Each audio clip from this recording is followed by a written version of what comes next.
Hello everyone, this is Darius from the Shotcaller with a very requested guest, Patrik. Congratulations on the win against Vitality. Winning against Attila. Very good AD carry. Must have that felt extra special? No, just another win on the board. Vitality is for sure a good team. They're like top 2 now, I think, in the standings. So it's of course pretty good win for us as we are racing towards playoffs. About Attila, yeah, I think he has really good macro, but it didn't do that much for him this game, so it was alright, and I'm just happy for the win. Very nice, very clean win for you guys. You know, no. Well, I had one death on the board for you guys, but like all dragons and stuff like that. So yeah, this game I felt like we were in control, except for like 2 minutes when they like took every board that we had from top side.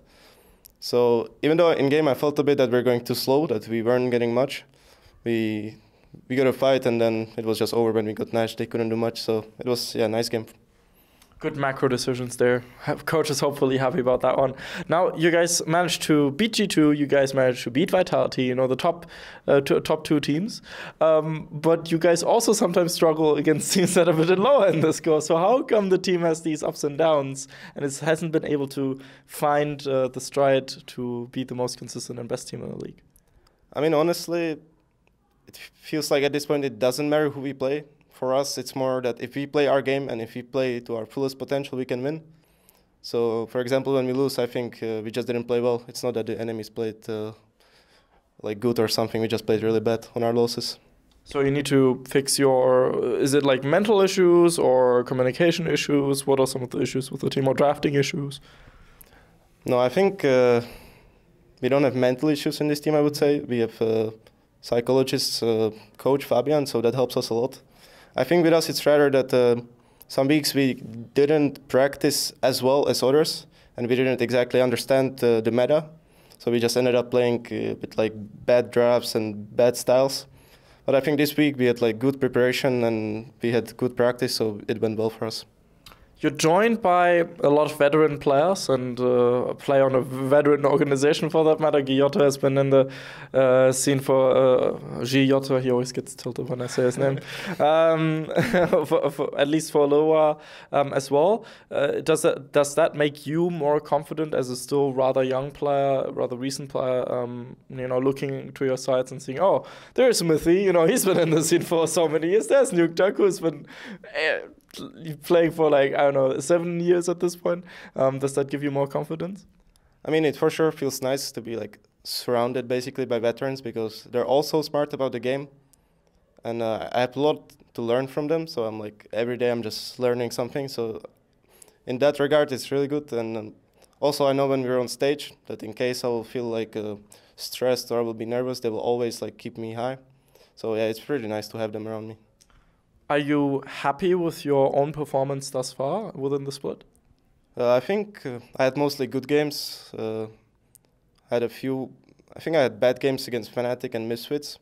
But other than that, I'm satisfied. I think I'm doing well.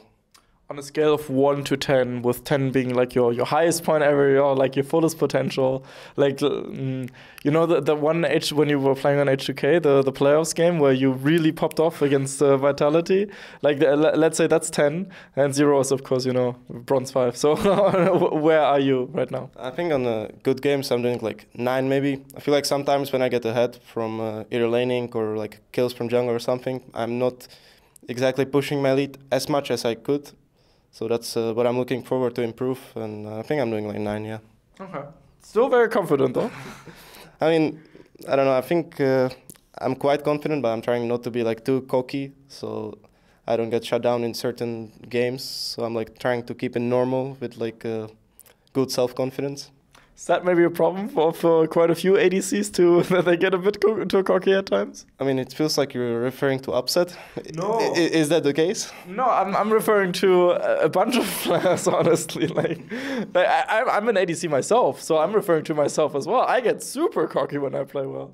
I mean, for me, it also happened to me a bit in the Fnatic game, where I was like super confident going into the game, and then I just died low 1, and then I died low 6, and I died like 5 times that game. So like the day after that, I was feeling down a bit. I was like not doing very well, but I think I've learned from that to like the game just happened and just move on. I made mistakes, but for next time I will not make them. Now, we never got to speak after or during summer split last year, essentially, because H2K 16 and everything happened. Was there anything, like looking back on that split? I mean, it was a very special experience for sure, I can imagine. But was there anything you take away from that time that you learned during that time? Where you go, oh, that was actually a positive thing about that time? I mean, the most valuable thing is that I can now value what I have, because I actually have like good structure and I have like teammates who are always trying their best. So it's just I just value what I have now, and I'm happy I'm in a good place. Because that wasn't the case with H2K at all times? Yeah, I mean, sometimes in H2K it was rough. We had some mental problems. I think our coaching staff wasn't ideal.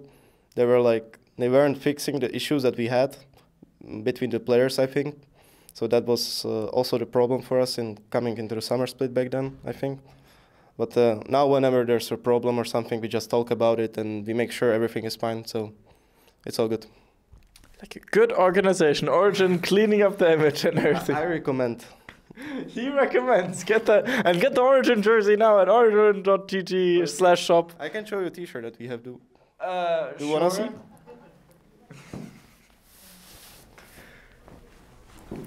Oh, that's okay. a nice t-shirt, right? That's a sick t-shirt. I agree. T-shirts like that. It's I love Origen, man. that came from the heart, man. Wow. Yeah. So, do you love living in Denmark as well and stuff like that?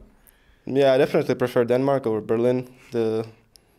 Maybe that sounded a bit mean. Berlin is Berlin is still like alright, but Denmark has just, I don't know, better food, nicer city. I just prefer Denmark. I mean, I probably would as well, honestly, but you know, I'm from the north, so it's like rain and water. Yes, please. That's all good with me. I mean, maybe now that you talk about it, the weather in Denmark isn't actually optimal, but other than that, I really like the place. Fair. Now, do you have any goals specifically set for yourself for this year? I mean, not really. We have goals as a team, and we're always working towards that. So I'm fine with goals as a team. I don't really need some personal goals to like perform or to improve. So no awards that you're looking for? I mean, nowadays when you have players like Perkz, Caps, Rekkles, I think it's like almost not realistic to aim for some sort of reward. So I'm not even thinking about it. I think it's really useless to have those thoughts in mind. Like after all, it doesn't matter. Fair, exactly. The only thing that matters is team. There's no I in team. Yeah. We're like a fist. We're a unit. Exactly. Everyone else is just 5 fingers, and you guys are a hand, essentially. Is there anything you would like to say to the Origen fans? Well, thank you guys for support. I know it's not always easy with us, but we're trying our best, and hope we will keep you happy. Thanks. And a hashtag for the people that watch until the end. Hashtag. Your own personal hashtag. That's rough on the hashtag. Is that how you do it? Hashtag, yeah. Hashtag, this is Patrik. Hashtag, this is Patrik. Not Sheriff anymore, it's Patrik. Yeah, you sometimes have to endure some memery about that and like LS calling you out and so on. I mean, like a lot of people like talked to me about the rename and saying like, oh, it's not good for branding, blah, blah, blah. I mean, I agree branding is important, but I don't really care about that because like in the end, I don't want people to call me some random name because that's not who I am. I'm just this guy Patrik, so that's why I keep this name even though it's not exactly optimal for branding. At the end of the day, you need to follow your heart and follow the team. So hashtag this is Patrik. What's the hashtag? That's the hashtag. That's the hashtag for the people that watched until the end. Make sure to follow Patrik on Twitter. At Patrik Lol, is it? No, it's OG Patrik. OG Patrik. Not good for branding either if you have the team thing in there. But I don't know. I'm just not branding genius at this point. Like, I'm learning. You're learning. And it just shows how much you love Origen at the end of the day. Yeah. So, at OG Patrik on Twitter, make sure to follow him. Hashtag this is Patrik for all the people that watch until the end. I hope you guys have a good day. This was Darius from the Shotcaller. See you guys then. Bye-bye. We'd especially like to thank Krzysztof Bujnovic, Etienne, Thomas Göttel, Dominik Bolze, Lazy Raven, Adam Novosviat, Erich Althaus, and La Maviota for your very special support. And of course, also, we'd like to thank all the people whose names you see scrolling past you right now. and of course also all the people that like, comment, subscribe, and support our work. Without you, our work wouldn't be possible. Thank you very much.